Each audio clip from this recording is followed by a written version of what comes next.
9 दिसंबर goblin mind game VIP code. जी हाँ गाइस, आज का हमारा goblin mind game VIP code, इसका क्या एंटर कोड रहेगा सब चीज़ें बताऊंगा, क्लेम करके भी दिखाऊंगा। तो चलो वीडियो को स्टार्ट करते हैं बिना टाइम वेस्ट करें।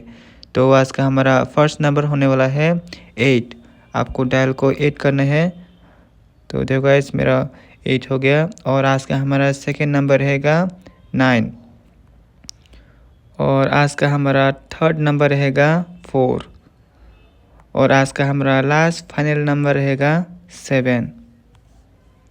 तो गाइस, आज का हमारा goblin mind game VIP code, इसका क्या एंटर कोड रहेगा 8947। कॉन्फर्म पे क्लिक करो। तो देखो गाइस, बिल्कुल सही आंसर था। स्पिन द व्हील पे क्लिक करो। तो गाइस, ऐसे goblin mind game VIP code video देने के लिए मुझे सब्सक्राइब कर लो और बेल आइकन कॉल पे सेट कर लो। तो मिलते हैं नेक्स्ट वीडियो पर। Thank you for watching.